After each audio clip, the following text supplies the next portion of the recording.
Hello, welcome back.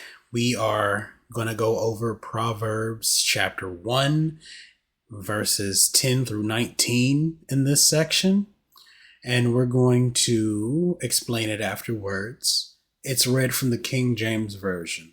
My son, if sinners entice thee, consent thou not. If they say, Come with us, let us lie wait for blood.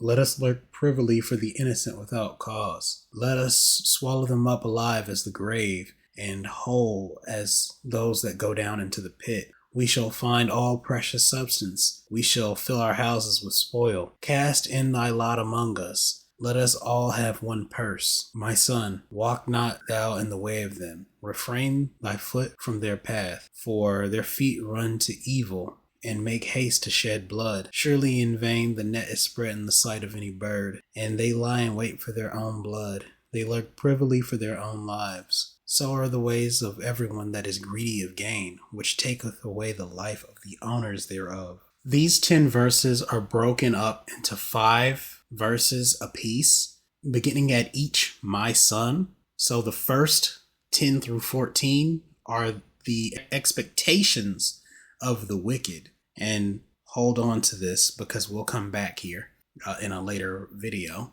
And then 15 through 19 is the reality. Starting with verse 10, it says, My son, if sinners entice thee, consent thou not. This means that good and evil are not on the same level. They have to entice you to get you to sin. They can't make you to sin. And all you have to do is use a 2-letter word, no. Then it gives us in the next 4 verses, this is the call to action. It's saying, let us lie in wait for blood. Let us take advantage of somebody. Let's take advantage of the innocent. And it's like, let us swallow them up. Let us completely use them. Let us dispose of them.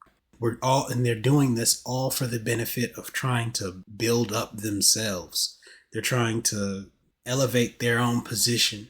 They're trying to meet their own needs by taking from others. This is the MO of anybody that's evil. It's the same MO of Satan.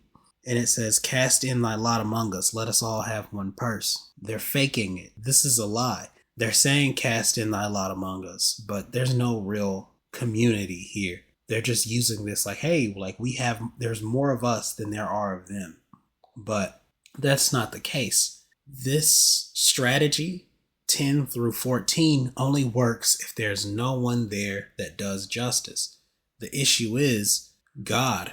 This is the main issue. This is why you have to put God first in everything that you do, because if you don't, you're always going to run into him. And it says, Genesis chapter 3, 1 through 6. You can read that, but I'm only going to read verse 4 and verse 5 and verse 6. It says, And the serpent said unto the woman, Ye shall surely not die. This is the enticement. It says, For God doth know that in the day ye eat thereof, your eyes shall be open, and ye shall be as gods, knowing good and evil. This is verse 13 and verse 14.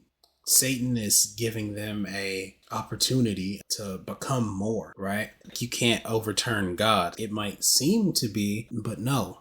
And unfortunately, they consented. And that's in verse 6. It says, When the woman saw that the tree was good for food, and it was pleasant to the eyes, and a tree to be desired to make one wise, she took of the fruit thereof, and did eat, and gave also unto her husband with her, and he did eat. So they should have, first off, she should have cut the conversation off beforehand, as soon as he started to doubt God. But they definitely should have not consented in actually eating the fruit. This is the same thing that happened in Peor. The Midianites, they sent their daughters over to the children of Israel to have sex with them. And unfortunately, they consented to them. They couldn't take out the children of God because God had protection. And they couldn't curse them because in the previous chapter, Balaam is unable to curse, but instead blesses the children of Israel. Since they can't attack directly, they have to subvert. And then it says in verse 17, it says, Vex the Midianites and smite them, for they vex you with their wiles, wherewith they have beguiled you in the matter of Peor, and in the matter of Cosbi, the daughter of the prince of Midian, and I probably said that wrong, forgive me, their sister, which was slain in the day of the plague for Peor's sake. Again, this is the difference between evil. This is the expectation they want to take over, but the reality, when you go down to verse 15, is that they can't. And starting with verse 15, it says, walk not in their way, and refrain thy foot from their path. The way is their behaviors, and that way is taking them down the path of destruction because they're not thinking. It says, for their feet run to evil. You're not going to be able to see the scenery around you if you're running. If you're making haste to get rid of somebody, you're not thinking of the consequences in the future. It says, surely in vain the net is spread in the sight of any bird, and they lie in wait for their own blood. They lurk privily for their own lives. The person that they're really trying to subvert in any case, even if it's, let's say, for instance, the incident in Peor, they're thinking that they're just going to get rid of the Israelites. But what they're not thinking is they're trying to get rid of God, because this is what God wants to do. This is where God wants his people. So in their haste, they're not thinking that, oh, I'm setting up a trap for Israel, but who's over Israel? God, and God sees all. So you can't really set up a trap for someone that sees everything.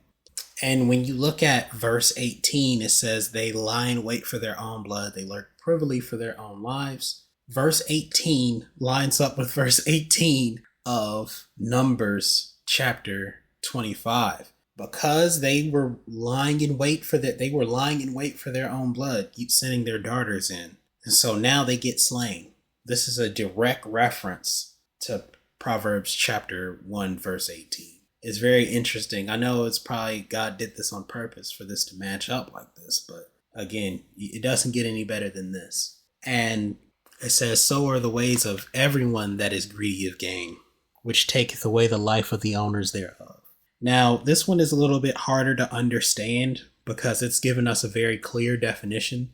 This is one of those things where it's like, on the surface, it sounds like it's just talking about robbery.